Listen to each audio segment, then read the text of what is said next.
Hey, good morning. Let's go ahead and stand up and start with the Pledge of Allegiance. I pledge allegiance to the flag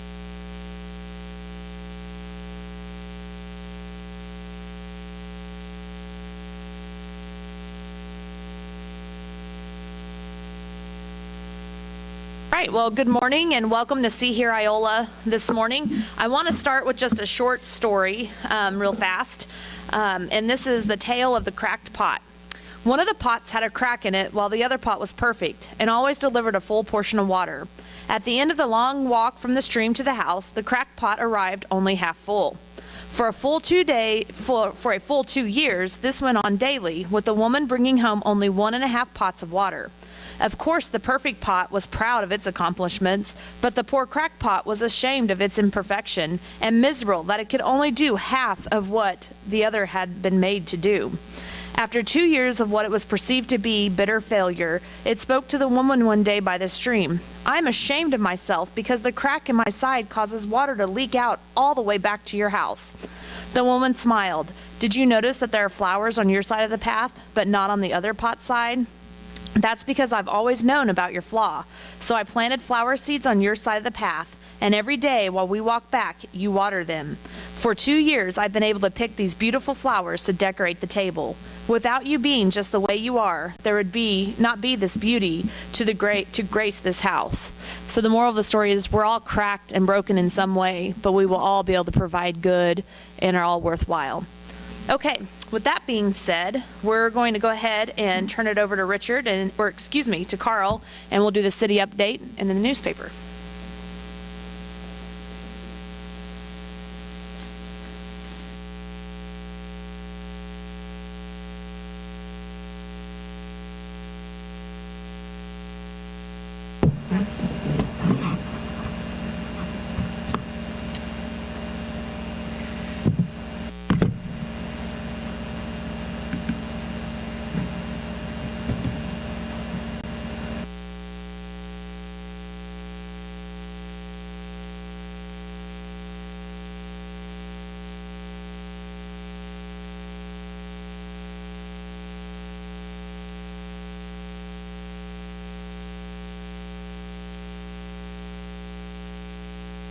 Okay, good morning.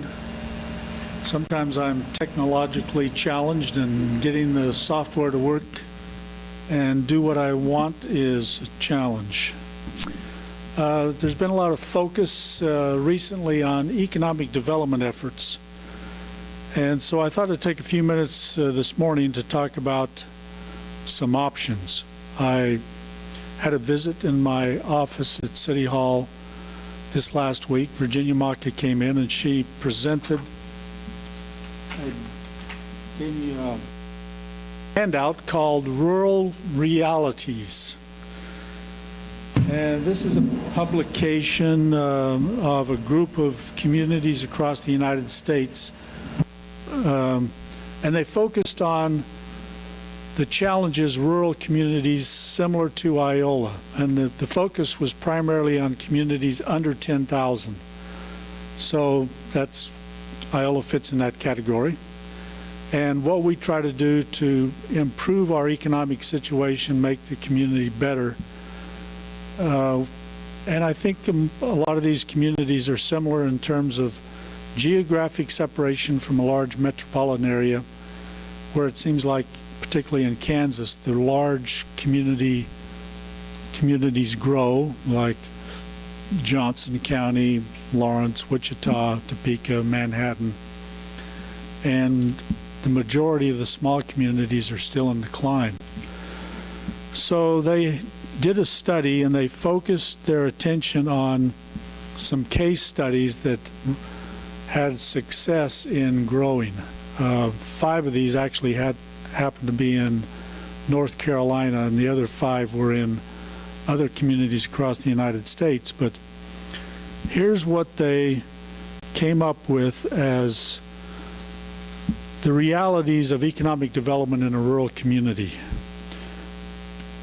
Rural communities have been hard hit by the recession, but those that have approached economic development by looking inward to community strengths and existing resources are often faring better than those that attempt to lure companies to relocate by promising low wages and tax incentives.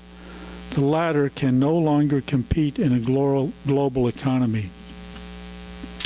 So they had three strategies.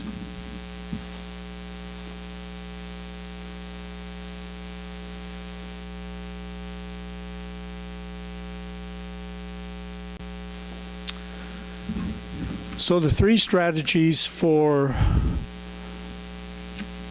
developing economically. First is to incorporate strategies that capitalize on the distinctive and special characteristics of a particular place, such as its natural resources, cultural heritage, or other amenities.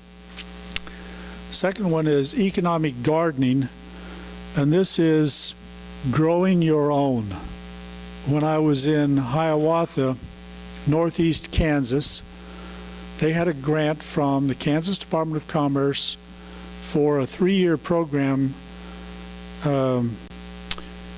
to have communities come together in small groups, and their focus really was to take all of the requests they had from people who wanted to start a small business. They would talk over in this group what resources they might have to help, and then they would look for others in the northeast Kansas area that had a similar enterprise that they could go and talk to. Quite often this happened to be in another community, so they wouldn't end up with necessarily competition and try to force one out while a new one's coming in, but usually there's a place in the market for competition. So this enterprise facilitation group in northeast Kansas brought in a high-paid consultant, and he worked with these groups for 3 years, and that was their effort. And they tracked how well they did in little startup businesses, because the studies show that 80% of the growth in a community comes from within and with businesses that are 5 people or less. So the third element is creativity and talent cultivation. Involves fostering an environment that supports individuals and firms who use art or design in their products and services.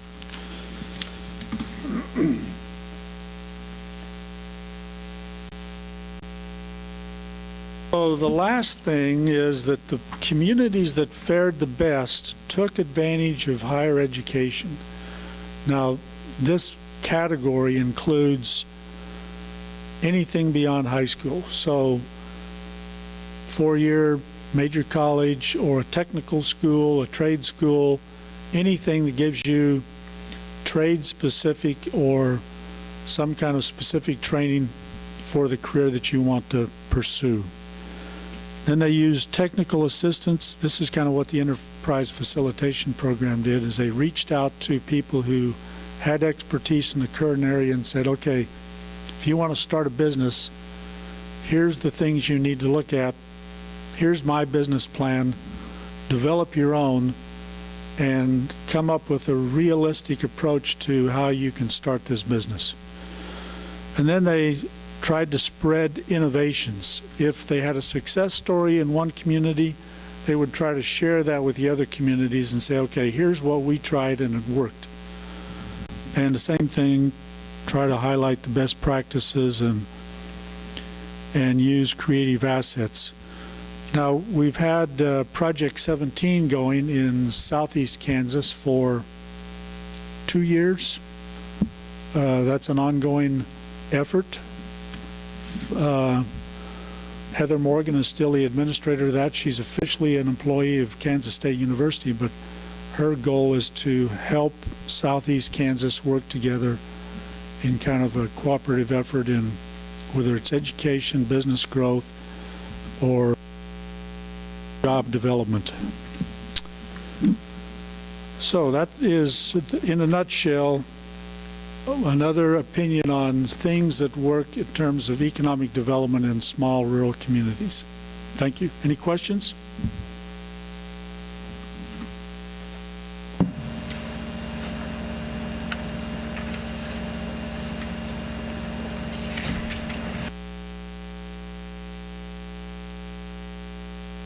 Carl, and we're going to go ahead and turn it over to Richard.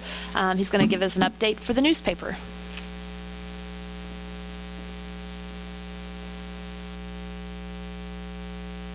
Hi all, just wanted to give a quick update on some of the activities we have going on. Of course, with Easter coming up next weekend, we're going to have several Easter hunts. I know the Kiwanis Club's having one on the square at noon, and I think Windsor Place usually has one in the morning. The Heart Pride has one in the afternoon. Anyway, we'll have updates on Easter. With the changing of the calendar, of course, we have spring sports starting up, and in our Saturday newspaper, we're going to have our special spring sport edition. It's a 24-page pullout. Give you an update on the teams from Iola, Humboldt, Valley, Crest, Yates Center, Southern Coffee County.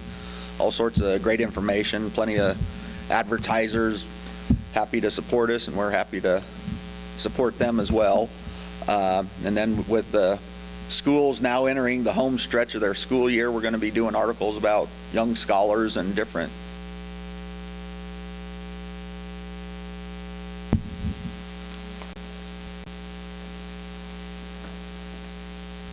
Okay. Thank you, Richard. I'm excited to announce our commercial person that's going to be presenting today.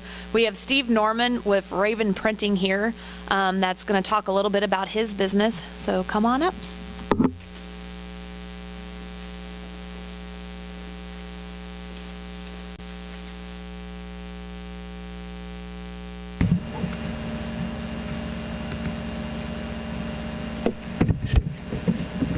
Go ahead, Steve.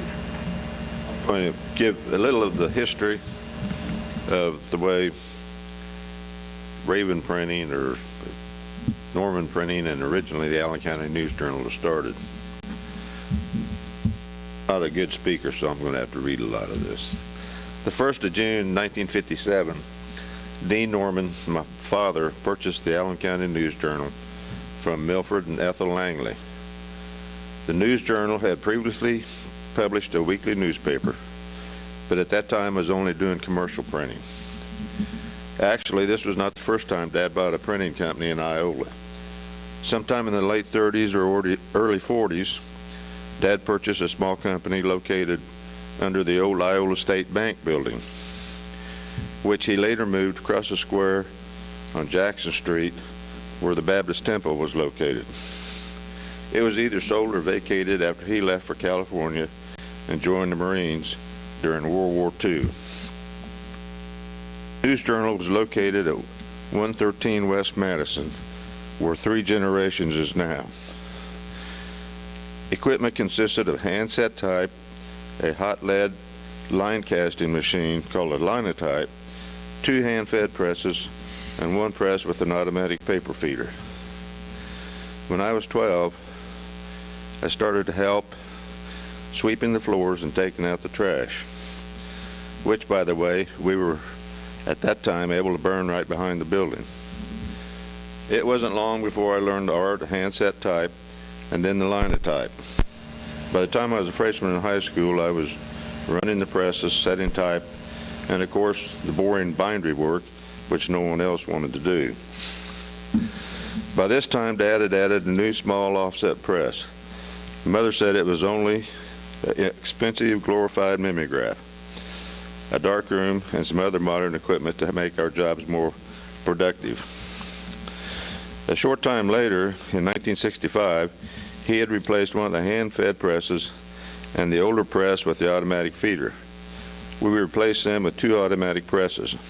One was a brand new press called the Heidelberg, which was made in Heidelberg, Germany, and actually we still have it and use it occasionally to die cut special jobs. After graduating from Iola Junior College, I continued my education at Pittsburgh State and received a degree in printing and industrial arts. After teaching 5 years, I decided to return to Iola to help with the expansion of his business. It was around this time Gates and Berg were expanding, and Dad needed more help. Between 64 and 73, the printing industry had and still is going through major changes, especially in the area of composition or typesetting and layout. Handset type and the hot lead casting machine to cold type, which was basically high-end typewriters, to our first photo typesetter in '72. There couldn't be any more advancements, could there?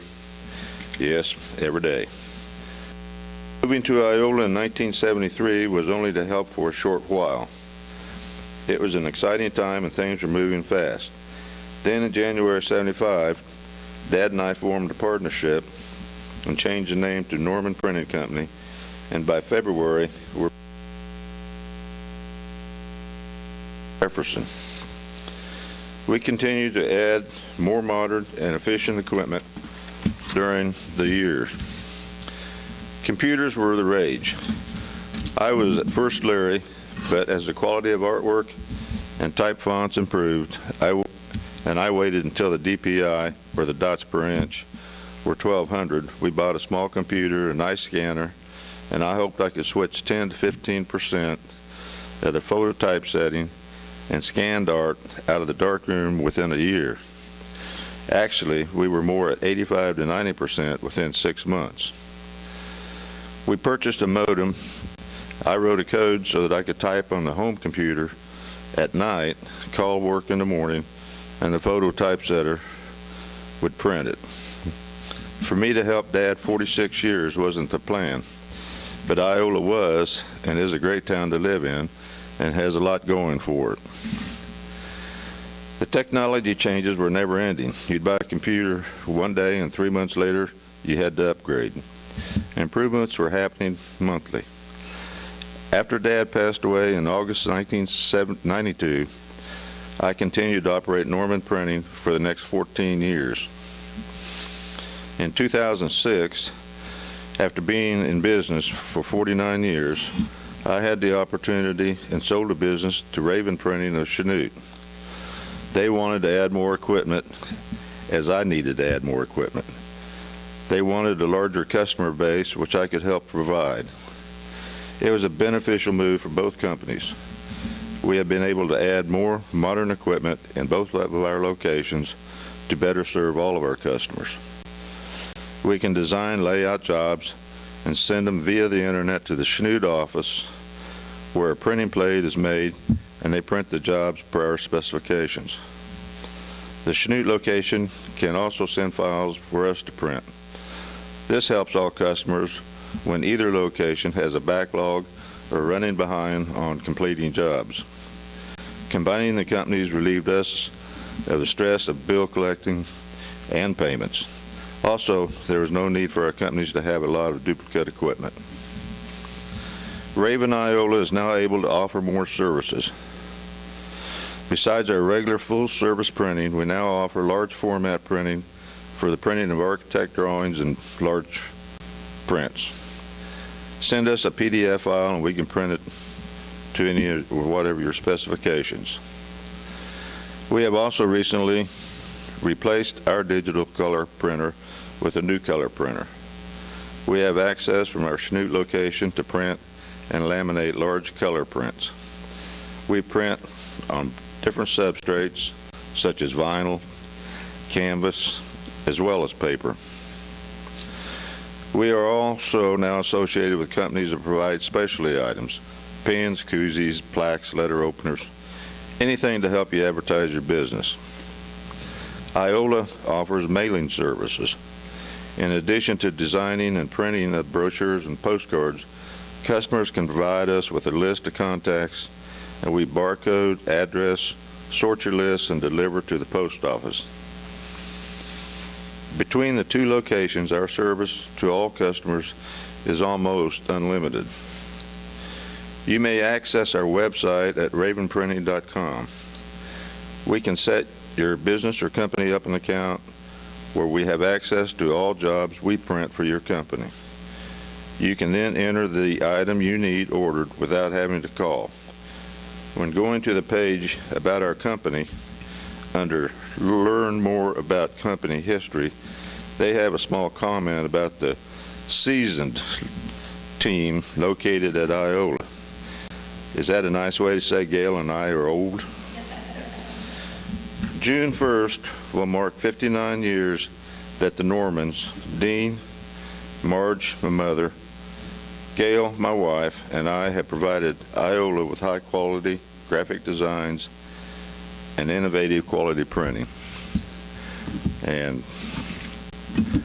that's about it. Yeah. So what would be like, what do you think was the most unique thing that you ever?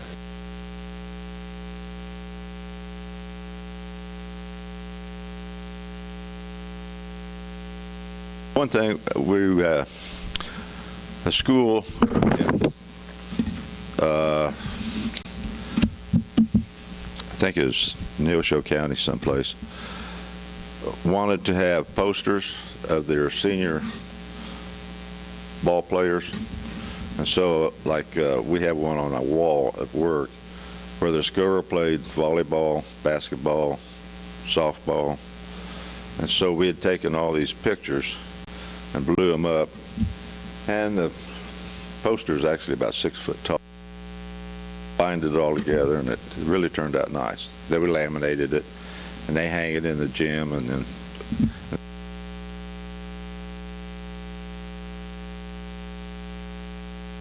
did that for all the senior players.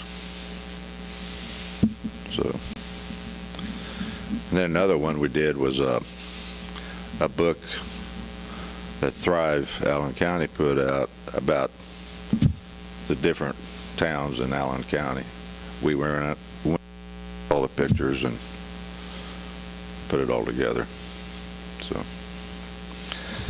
any other questions? Thank you.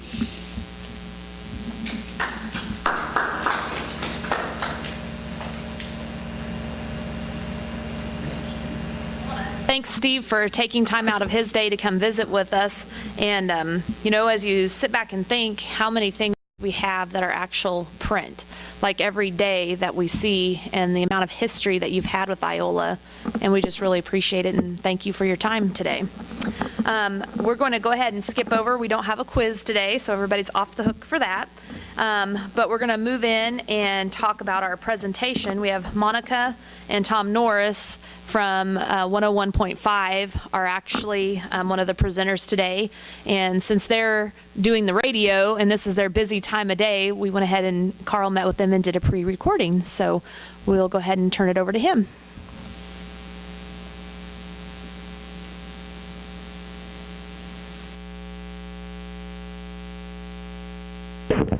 I should take a few minutes here and do the real estate market update. I about forgot about it, but John Brocker was not able to be here, but he did give me his slides, so I'll just go through these and you can glance at them, the differences between 2015 and how things are going, whether they're going up or down.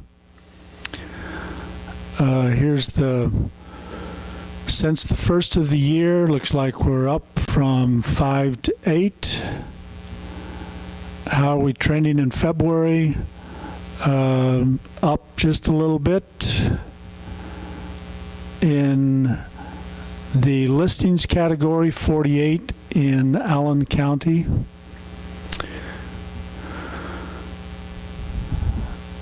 $9 to $14 in the sold category. I guess if you're in the market for selling a home, you kind of look at this and think, okay, days on the market. I'm always wondering how could you improve that so you would lower the number of days on the market and sell quicker. February of last year to this year. So there's a little update. Okay, Tom and Monica Norris at KIKS and KIOL. Here's a charming picture sitting behind the desk, sitting in their little newsroom. And since they could not come, because this is a busy time of the day, I took the video camera over there and recorded a little interview session. We'll see how it comes out here. This is a slide of their antennas because they have the AM station is kind of a circular pattern, and the FM goes north and south, what they're licensed to broadcast. So let's see if I can get this thing to work.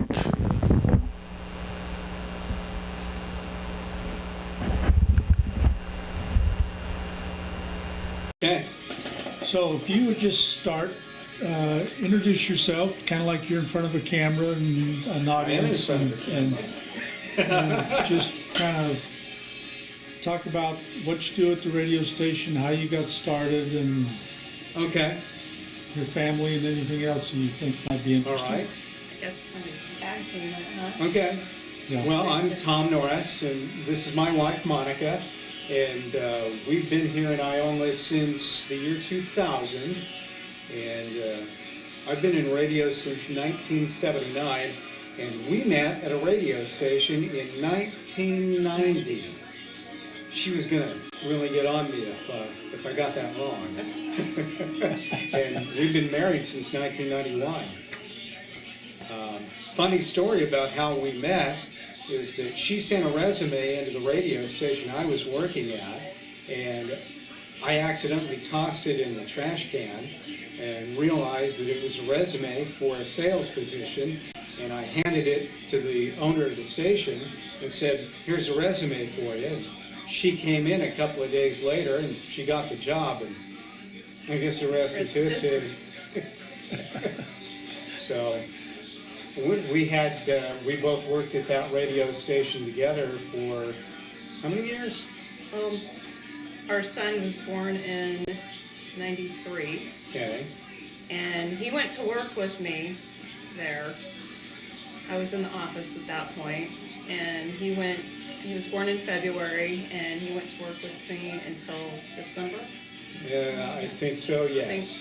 it got to the point where he was opening drawers and unplugging computers and, getting mobile, so we stayed home then. He was just a little bit too active, so. But it was nice taking him when he was a baby. So we met in radio, we've worked in radio, and I guess we're destined to do this. Now, I met a person at the State House Capitol who had worked here in the radio station and knew you. Do you remember? Steve Smathers? No? No, I'll have to remember, but Oh, wait a minute. I think he told me about that, and I cannot remember. I don't remember. okay, so talk a little bit about what it's like to get the news ready, like what your schedule is. What my schedule is? Yes. That movie called Zero Dark 30, that's when I get up in the morning, is Zero Dark 30. I get up probably about 4:30, 4:45, and we work on getting the news and the weather and the sports all ready to go for early in the morning when people wake up and they want to hear it on the radio. And I do a morning show here, and then Monica and Rob come in a little bit later, and we do the ever-popular Trading Post. Monica is the voice of Mailbag. I get here a little before 8, gather emails and mailbag items and get everything prepared for the Trading Post. And the Trading Post runs from 8 until 9, and we take calls for people wanting numbers till about 9:15. So it takes a good chunk of our morning getting all that stuff done. Then we get the rest of the day. So how does the broadcasting work? You're live here for a certain part of the day, and then the rest of it's taken over by network, and you have a group out of Wichita that kind of puts together your news. And Well, what we like to say is that we take advantage of all the technology that's available out there, and we have all kinds of different people that we contract with to do all kinds of different things. So not all those people have to be on site to make it all come together. We kind of help make it gel. And we can get on anytime we need to as well. It's not like someone else takes over, because people ask that. It's like, no, you can see that, you know. Yeah, I could run right in there right now and take off what's on the air and and get right on and say whatever it is we need to say. So like if there's an emergency during the summertime with a tornado or Exactly. some kind of thing like that, you can just interrupt the programming? Absolutely. And that's one of the things we're known for, is we do a lot of severe weather coverage. I've been out here for hours on end when we have severe weather, and we take that very seriously. We want to make sure everybody's informed, knows what's going on. It's kind of like weather play-by-play, and you don't quit until the game's over. So I'm assuming that radio stations survive on advertising just like the newspaper. How do you solicit advertising? We just go out and talk to people. So the two of you are a team that do the advertising also? We do everything. We sell it, we write it, we produce it, we play it. We pretty much do everything from start to finish. A little bit of engineering work, you name it, we do it. So what's the future of radio? Is it, has listenership declined as newspapers' readership has declined? Has radio stayed pretty constant? Actually, radio is extremely start that over. Actually, radio is extremely consistent. The latest survey from Nielsen says that 93% of Americans listen to broadcast radio, and that's extremely strong.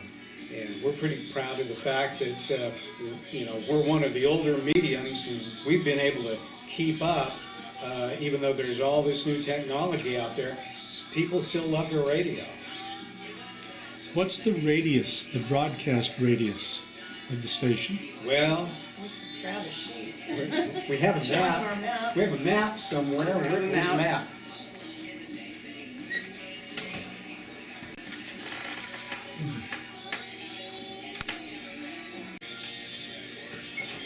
Okay, so the broadcast radius, All right, I don't.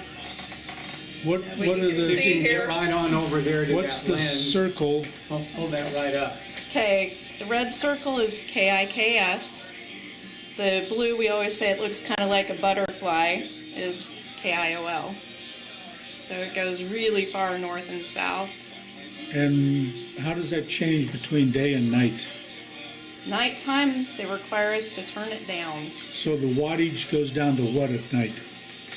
I can't tell you off the top of my head, but because we have it just automatically set in there. We're still able to cover our local area. We just lose this far part Fringe up stuff. here.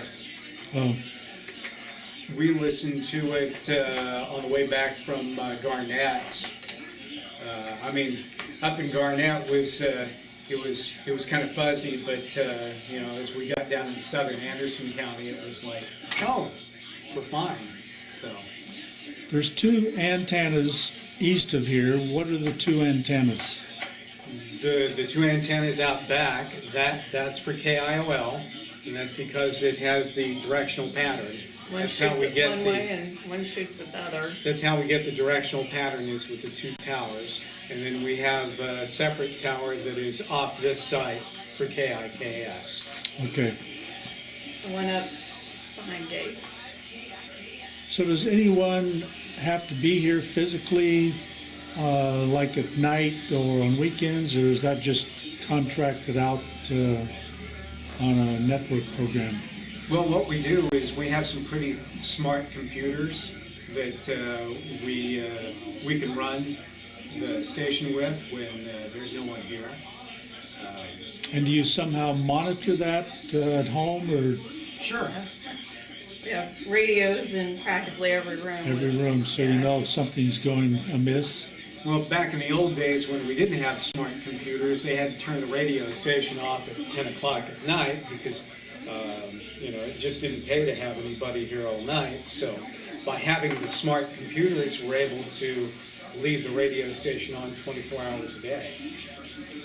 Back in the old days, it was 10 o'clock and we're out of here, bye. How is the local news put together? Well, it's a combination. We feed stuff to the news person, and he finds stuff too. And So I've noticed, for example, when we have city council meetings, that the next morning, right away, you get information on what's discussed. How do you get that so quickly? that's a secret. Other than I see Richard Lucan texting and entering information. We have our ways of finding things out. We get all sorts of information thrown at us from all sorts of different directions. So usually, if there's something big going on, we find out about it. So what's your favorite part of the radio business, Monica? My favorite part? Gosh, I never thought about that. It's kind of, it is what it, I mean. It's always fun being on the air. Yeah, it is fun being on the air. It's fun being on the air, and it's fun when you get to talk to the people who listen to you. When they call or stop by, or you run into people out and about. It's always fun to talk to people and go. So I get a chance to see who's on the other end, because when you came in, you're like, well, radio, you have to imagine who's on the radio talking to you. Well, we also have to imagine who's out there listening, and it's always nice for us to be able to see who's on the other end. So it kind of works both ways. Giving prizes away is fun too. Giving prizes away. People love to win. It's fun when they come in. Prizes are good. Prizes are really good. If you want to know more about the history of the radio station, there's a page on our website at iolaradio.com, and it goes all the way through the history of the radio station, which goes back to 1961. And we put a lot of time and effort into researching some of the things that we included on that page on our website. So if you're at all interested, iolaradio.com, and just find the history page, and it's all right there for you. Better be quick. Watch me mess it up while you're standing here. For TJ's Towing. Here is your Iola Radio forecast with a clear.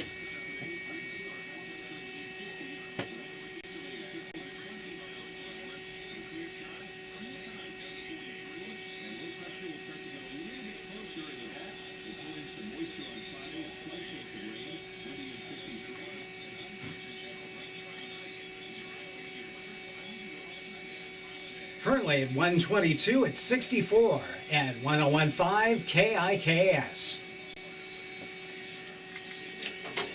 Okay. Iola, 101.5 We have our own little KIKS. weather station here. It gives us all the weather stuff. Okay.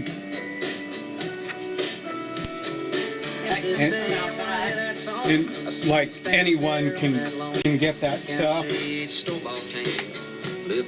If you want all the weather conditions from here, all you have to do is get Weather Underground, and it will show up on your phone eventually. My phone's kind of slow. There it is. See, there's the temperature, and it says KIKS and KIOL radio right there. That know what to play and when to play it. So you can see all of your programming schedule up there. Sure. KU basketball start right there, and the game's on right now. So Taylor, and then we lost Pete, unfortunately, and then he's worked with John Walter. So, them transmitters back there, and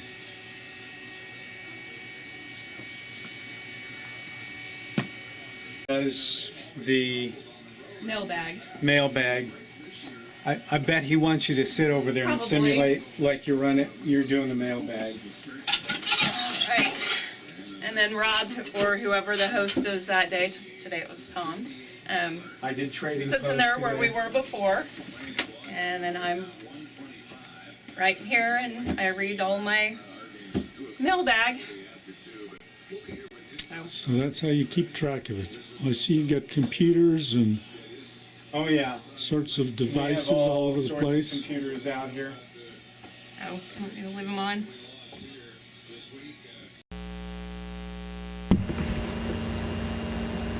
All right, well, thanks a lot for that. Carl, do you have anything else that you want to add about the interview that you had with Monica and Tom? Or? Well, it's nice to get them on the program. We've tried to do this, but just because they're there every day, they were not able to come. But I appreciate them allowing an interview over there. I thought it was very interesting, and I'm pretty excited to hear that they stay on the radio when the weather's bad. So sometimes I envision the tornado looming, and yet there they are trying to keep all of us safe, even though they may not be as safe as we are at the time. So we appreciate them taking time out of their day to give us a behind-the-scenes look of their radio station. That concludes our meeting today. I hope everybody has a happy Easter, and we'll see you back here again in April.